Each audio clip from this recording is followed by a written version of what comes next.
வணக்கம் ஸ்டூடெண்ட்ஸ். இந்த வீடியோவில் நம்ம 12th சிபிஎஸ்சியோட இன்டகிரேஷன் சாப்டர் தான் ஆரம்பிக்க போகிறோம். ஸோ இன்டகிரேஷனோட இன்ட்ரடக்ஷனை ஆல்ரெடி ஒரு டீட்டெயில்டு வீடியோவாக லாஸ்ட் இயரே அப்லோட் பண்ணது இருக்குது. ஸோ அதோட லிங்கை நான் டிஸ்கிரிப்ஷனில் ஆட் பண்ணியிருக்கேன். ரைட். ஸோ அதை ஃபுல்லாக அது ஒரு ஆல்மோஸ்ட் ஒரு 40 minutes வீடியோ. பட் அதை ஃபுல்லாக பார்த்துட்டு வந்தீங்கன்னா தான் ஏன் இன்டகிரேஷன் பண்ணுறோம், எதனால் இதை பண்ணுறோம் அப்படிங்கிற ஒரு கிளாரிட்டி இருக்கும். சம் போடுறது ஆப்வியஸாக உங்களுக்கு நேரம் தெரிஞ்சிருக்கும். பட் அந்த பேசிக்ஸ் ஏன் அப்படிங்கிற கொஸ்டினுக்கான ஆன்சரோடு எதுவுமே பண்ணும்போது தான் இன்னும் கொஞ்சம் இன்ட்ரெஸ்டிங்காக இருக்கும். அப்படிங்கிறனால கட்டாயம் அந்த வீடியோவை பார்த்துட்டு வந்துடுங்க. Now we will start with the first exercise. ஆப்வியஸாக ஃபர்ஸ்ட் எக்ஸசைஸில் முதல் ஒரு 5 சம் பார்த்தீங்கன்னா ஆன்டி டெரிவேட்டிவ்னு கொடுத்துருப்பாங்க. இது அந்தளவுக்கு கேட்பாங்க அப்படிங்கிற ஒரு ஆஸ்பெக்ட் இல்லாதனால நான் ஒரு சம் இல்லை 2 சம் பண்ணிவிட்டு டேரெக்டாக 6th போயிடுவேன். ஸோ ஆன்டி டெரிவேட்டிவ் ஏன் அந்த பேர் அப்படிங்கிறதையும் நான் இன்ட்ரொடக்ஷன்லேயே சொல்லியிருக்கேன். ஸோ நீங்கள் அங்கே பார்த்துட்டு வந்தால் புரியும். ஸோ அந்த ஆன்டி டெரிவேட்டிவ் கேட்கும்போது எப்படி கண்டுபிடிக்கிறது? ஃபார் எக்ஸாம்பிள் ஃபர்ஸ்ட் சம்மில் என்ன கேட்டிருக்காங்கன்னா sin 2x இருக்கு, இதோட ஆன்டி டெரிவேட்டிவ் கேட்குறாங்க. அப்போ யாரை டிஃப்ரென்ஷியேட் பண்ணால் sin 2x கிடைக்கும் அப்படிங்கிறது தான் என்னோட கேள்வி.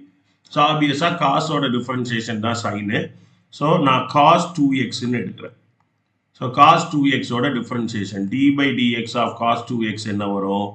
minus 2 sin 2x. அப்போ எனக்கு ஆன்டி டெரிவேட்டிவ்னா உல்டா இப்படி இதுதான் எனக்கு இங்கே வந்து sin 2x வரும்போது ரிவர்ஸில் இங்கே என்ன இருக்கோ அதுதான் எனக்கு தேவை. அப்போ எனக்கு d by dx of cos 2x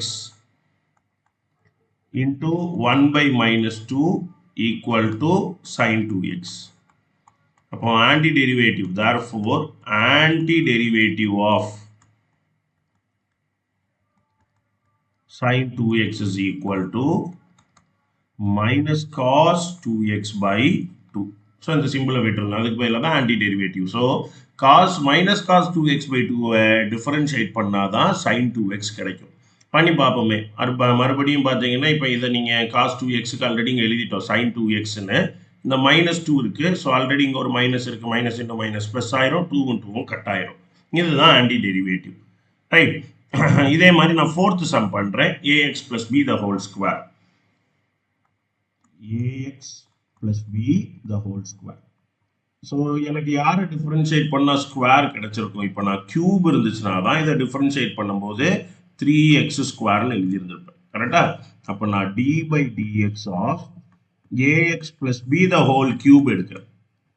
whole கியூப்னா என்ன வந்திருக்கும் டிஃப்ரென்ஷியேட் பண்ணால்? 3 into ax plus b the whole square into ax plus b ஓட டிஃபரன்சியேஷன் a. இப்போ 3a into ax plus b the whole square. அப்போ எனக்கு இங்கே ax plus b the whole square மட்டும்தான் வேணும். இந்த 3a அங்கே போயிடும். therefore anti derivative of ax plus b the whole square is equal to 1 by 3a ax plus b the whole cube. இதுதான் concept. சரியா? இதை வச்சு உங்களால் மற்ற 3 சம்மி போட முடியும். அப்படிங்கிறனால நான் டைரெக்டாக 6th கொஸ்டினுக்கு போகிறேன். இப்போ இந்த இன்டகிரேஷனில் நான் இந்த இன்ட்ரொடக்ஷன் வீடியோவில் சொல்லாத ஒரு முக்கியமான விஷயம் இருக்குது. அதை இங்கே டிஸ்கஸ் பண்ணிகிட்டே சம்ஸ்குள்ளே போகலாம். இப்போ எனக்கு டிஃப்ரென்சியேஷனில் ஃபார் எக்ஸாம்பிள் எக்ஸ் பவர் 3 இருந்துச்சுன்னா 3x ஸ்கொயர்னு டிஃப்ரென்ஷியேட் பண்ணுவோம். கரெக்டாக? டிஃப்ரென்ஷியேட் பண்ணும்போது எக்ஸ் பவர் 3 இருந்துச்சுன்னா 3x ஸ்கொயர். இப்போ இந்த எக்ஸுக்கு பதிலாக சைன் கியூப் எக்ஸ் அப்படின்னு இருந்துச்சுன்னா என்ன பண்ணியிருப்போம்? முதவே இதை எக்ஸ் கியூபுங்கிற மாதிரி யோசிச்சிருப்போம். கரெக்டாக? எக்ஸுக்கு பதிலாக இன்னொரு ஃபங்க்ஷன் இருக்குது. ஸோ நம்ம ஃபேமிலி ஆஃப் ஃபார்முலான்னு சொல்லுவோம். ஸோ ஃபர்ஸ்ட் ப்ரியாரிட்டி பவருக்கு. அப்போ இதை ஒரு எக்ஸ் கியூபாக யோசிப்போம். எக்ஸ் கியூபோட டிஃபரன்சியேஷன் 3x ஸ்கொயர். முடிச்ச அப்புறம் இன்டூ எக்ஸுக்கு பதிலாக யார் இருக்கா? Sine X. சைன் எக்ஸோட டிஃபரன்சியேஷன் காஸ் எக்ஸ். இப்படி பண்ணுவோம். கிளியரா? ஸோ இதே மாதிரி for example log of sine X இருக்குன்னு வைங்க. ஃபர்ஸ்ட் ப்ரியாரிட்டி லாகுக்கு. கரெக்டாக? லாக் ஆஃப் எக்ஸ் இருக்க வேண்டிய இடத்துல சைன் எக்ஸ் உட்காந்துருக்கு. அப்போ லாக் எக்ஸோட டிஃபரன்சியேஷன் 1 by x. அப்போ 1 by sin x into X இருக்க வேண்டிய இடத்துல சைன் எக்ஸ் இருக்கு. சைன் எக்ஸோட டிஃபரன்சியேஷன் காஸ் எக்ஸ். அப்போ எனக்கு எக்ஸுங்கிறது ஒரு ஃபங்க்ஷன்னா அந்த ஃபங்க்ஷன் எஃப் ஆஃப் எக்ஸுக்கு பதிலாக இன்னொரு எஃப் ஆஃப் எக்ஸ், நான் அதை ஜி ஆஃப் எக்ஸ்ன்னு எடுக்கிறேன். இப்படி டிஃப்ரென்சியேஷனில் வர்றதுனால எனக்கு எந்த பிரச்சனையும் இல்லை. நான் அதை எஃப் ஆஃப் எக்ஸாக நினச்சி எஃப் ஆஃப் எக்ஸ் இருக்கிற இடத்துல ஜி ஆஃப் எக்ஸை போட்டேன். ஐ மீன் எக்ஸ் இருக்க வேண்டிய இடத்துல சைன் எக்ஸை போட்டேன். அதுக்கப்புறம் ஒரு இன்டூ பண்ணி அந்த சைன் எக்ஸோட டிஃப்ரென்சியேஷனை போட்டால் வேலை முடிஞ்சிச்சு. இப்படி எவ்வளோ வேணாலும் பண்ணலாம். நம்ம டிஃபரன்சியேஷனில் எதை பண்ண மாட்டோம்னா எக்ஸ் ஸ்கொயர் இது ஒரு ஃபார்முலா கரெக்டாக எக்ஸ் பவர் என். இந்த எண்ணுங்கிறது ஒரு கான்ஸ்டன்ட்.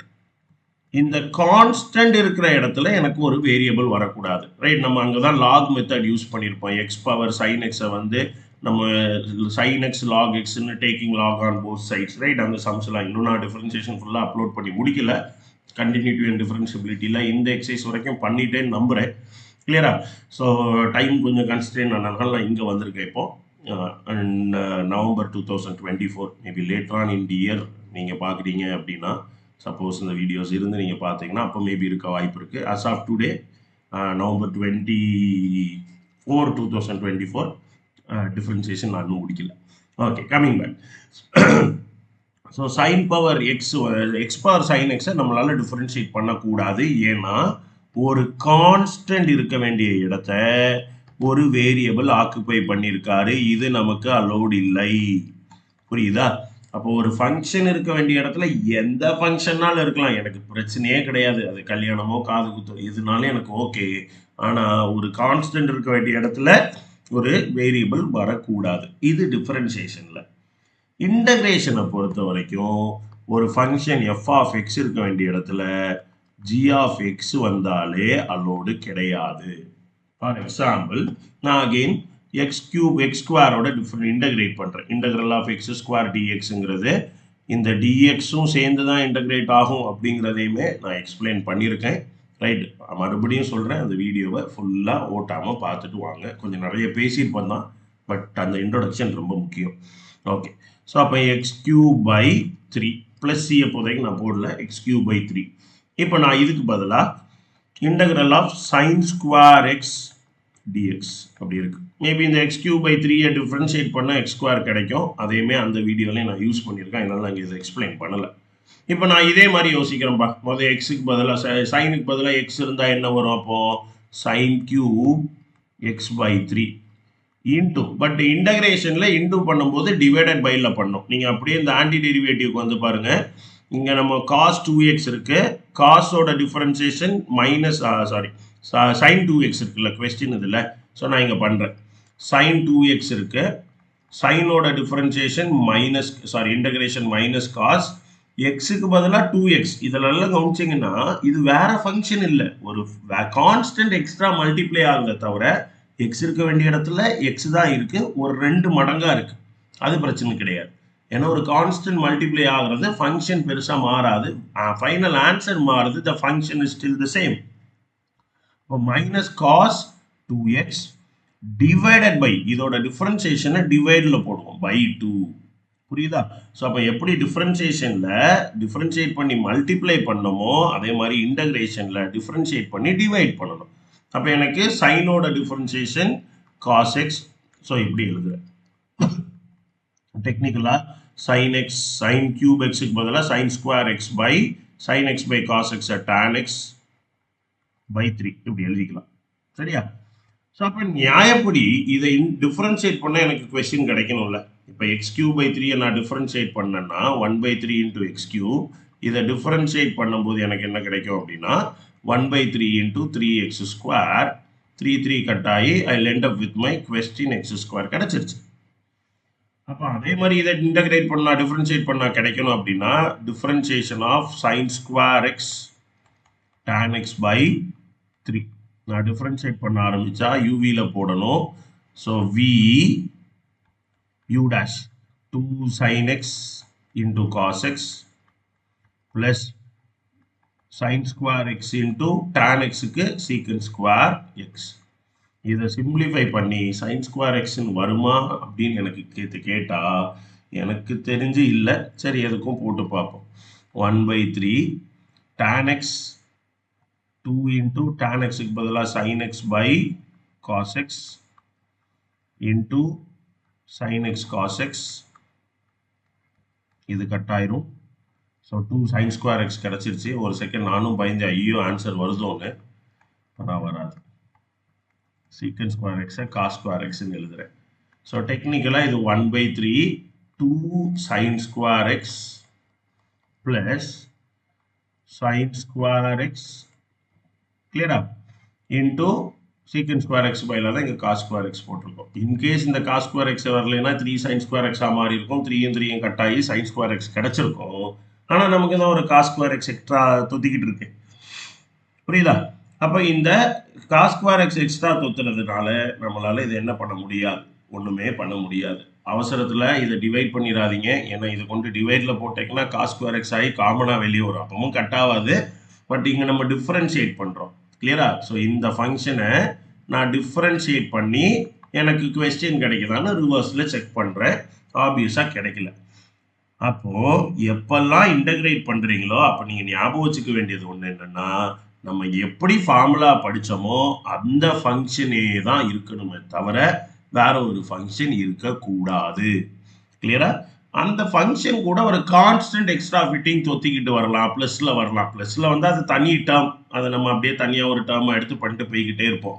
ஸோ இன்டூவில் ஒரு கான்ஸ்டன்ட் இருக்கலாமே தவிர ஒரு ஃபங்க்ஷன் இன்னொருத்தர் வந்து உட்காரக்கூடாது. இது ரொம்ப ரொம்ப ரொம்ப ரொம்ப முக்கியமான ஒரு கான்செப்ட். நல்ல ஞாபகம் வச்சுக்கோங்க. இதை தெரியாமல் இன்டகிரேஷனுக்குள்ளே உங்களால் ஒரு புல்லை கூட எடுத்து மாற்றி வைக்க முடியாது. கிளியரா? So this is very very important. One more thing, ஒரு செக்லிஸ்ட் மாதிரி இன்டகிரேஷனுக்காக மட்டுமே லாஸ்ட் இயர் ரெடி பண்ணேன். நான் அதோட லிங்கையுமே டிஸ்கிரிப்ஷனில் ஆட் பண்ணுறேன். அந்த இதையுமே நீங்கள் யூஸ் பண்ணிக்கலாம். கிளியரா? ஸோ அது என்ன அப்படின்னா, அது எப்படி இருக்கும் அப்படிங்கிறதே நான் எக்ஸ்பிளைன் பண்ணிடுறேன்.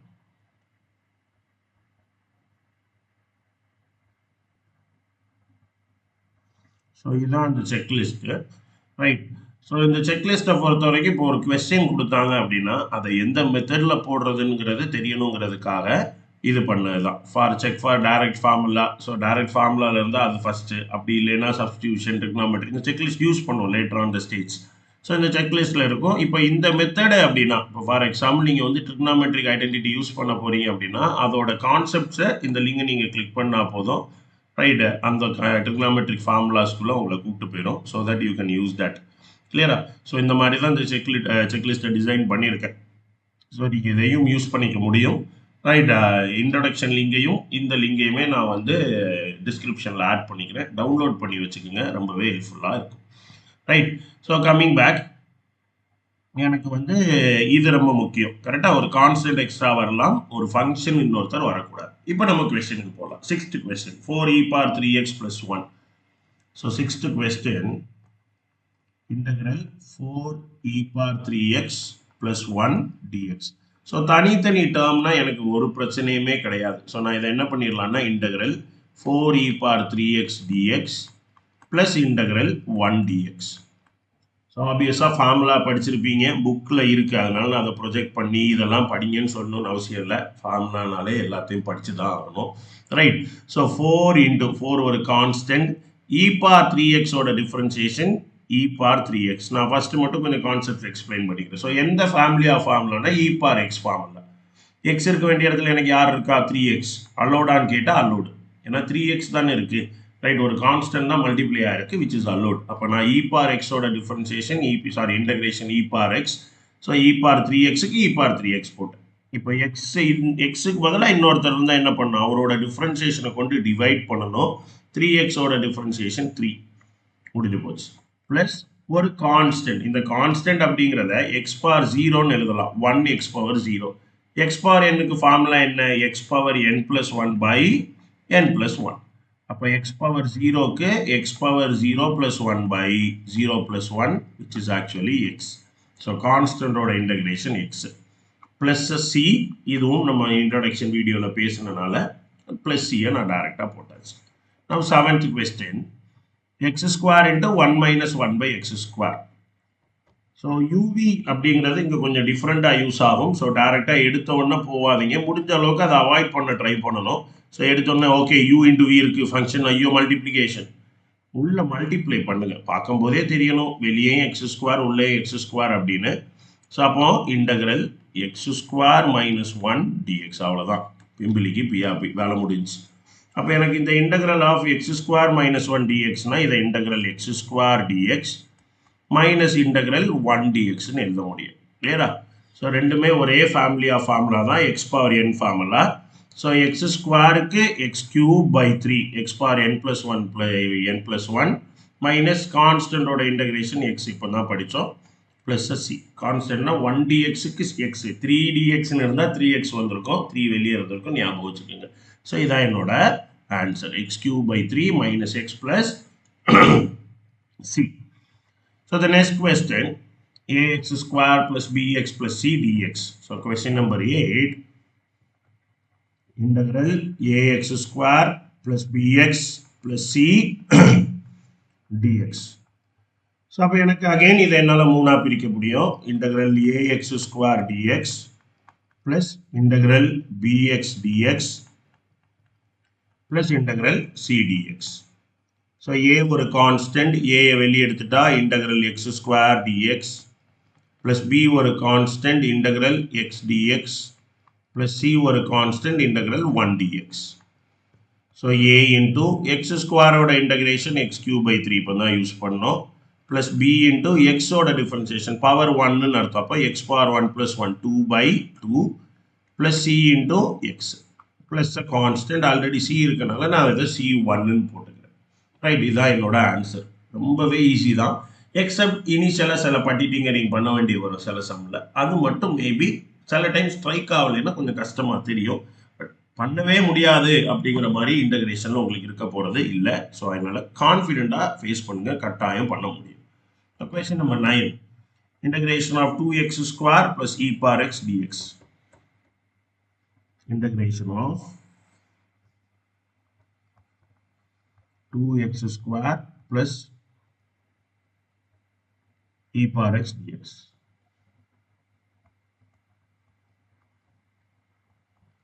ஸோ அப்போ எனக்கு இதே நான் ரெண்டு டேர்ம்ஸ் இருக்கும்போது ரொம்பவே ஈஸி, பிரிச்சிடலாம். Integration of 2x square dx plus integration of e power x dx.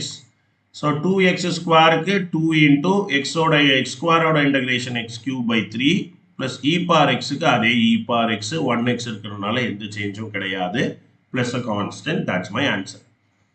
Question number 10, integration of root x minus 1 by root x the whole square. Integration of root x minus 1 by root x the whole square dx. Obviously the x power square போட்டுறக்கூடாது, ஏன்னா xக்கு பதிலாக root x by minus 1 by root x, which is altogether a different function. So அதனால let me square this. அப்போ என்ன கிடைக்கும் எனக்கு, integral a square x root x square பண்ணா x minus b square 1 by x minus plus b square minus 2 into a into b, அவ்வளோதான் dx. So இது cut ஆயிரும். So integral x dx plus integral 1 by x dx minus 2 into integral dx, அவ்வளோதான். கிளியரா? So இதில் again ஃபார்முலாவில் 1 by x 1 by t அப்படி இருந்தால் மட்டும் டைரெக்டாக log t. Suppose 1 by x square இருந்தால் இதை x பவர் மைனஸ் 2ன்னு எழுதி அதுக்கப்புறம் தான் நீங்கள் x பவர் n ஃபார்முலா தான் போடணும். நல்லா ஞாபகம் வச்சுக்கோங்க. ஸோ 1 by xக்கு மட்டும் டைரெக்டாக log x, 1 by tக்கு தான் log t, 1 by xக்கு log x. ஏன்னா log xோட டிஃபரன்சியேஷன் தானே 1 by x. எக்ஸோட பவரில் வேறு நம்பர் இருந்தால் நீங்கள் பாலினாமியல்ஸில் படித்த கான்செப்ட் படி எக்ஸ் பவரை மேலே கொண்டு போகும்போது நெகட்டிவாக போகும், அதுக்கப்புறம் எக்ஸ் பவர் n ஃபார்முலா தான் யூஸ் பண்ணணும், ஞாபகம் வச்சுக்கோங்க. ஸோ அப்போ எக்ஸுக்கு integration x square by 2 plus 1 by x dxக்கு log x minus 2x plus c. எதுவுமே லைட் டேர்ம் இல்லை, சிம்பிளிஃபை பண்ண முடியாது. ஸோ இதுதான் உங்களோட answer. So question number 11, x cube plus 5x square minus 4 by x square.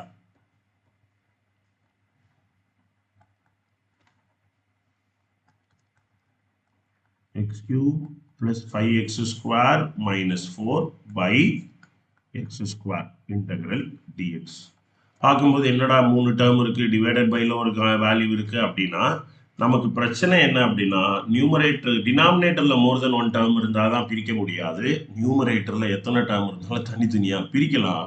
So x cube by x square dx plus 5 into integral x square by x square dx minus 4 into integral 1 by x square dx, அவ்வளோதான் பிரிச்சிட்டோம். இதுக்கப்புறம் 3 தனித்தனி term, நமக்கு அதுக்கு கவலையே கிடையாது.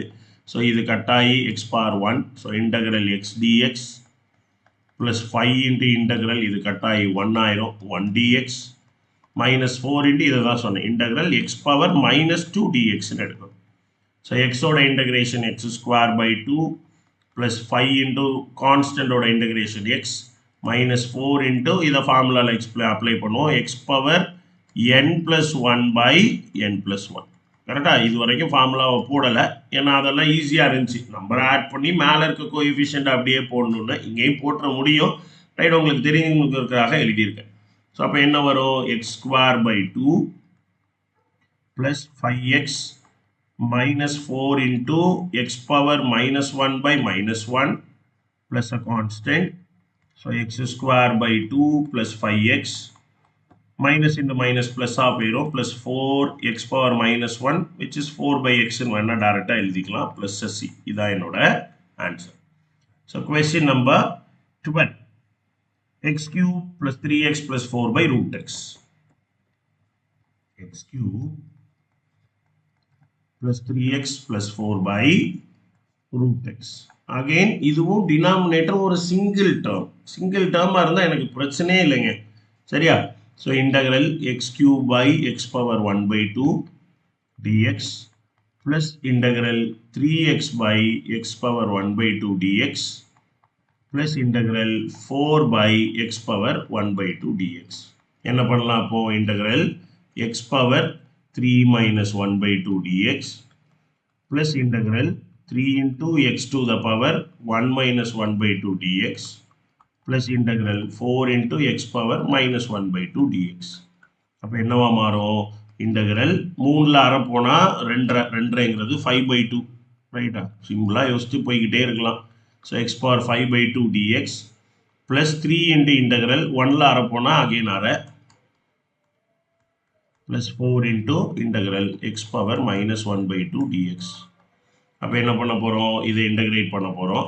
So integrate பண்ணுறதுக்கு x power 5 by 2 plus 1 by 5 by 2 plus 1 plus 3 into x power 1 by 2 plus 1 by 1 by 2 plus 1 plus 4 into x power minus 1 by 2 plus 1 by minus 1 by 2 plus 1. 5 by 2னா 2 plus 1 3னா 7 by 2 அவ்வளோதான். So X power 7 by 2 by 7 by 2னு கீழே வரும் plus 3 into X power 1 கரெக்டாக 1னா 3 by 2 3 by 2 by 3 by 2 plus 1ல் அரை போனால் அரை. So 4 into X power 1 by 2 by 1 by 2.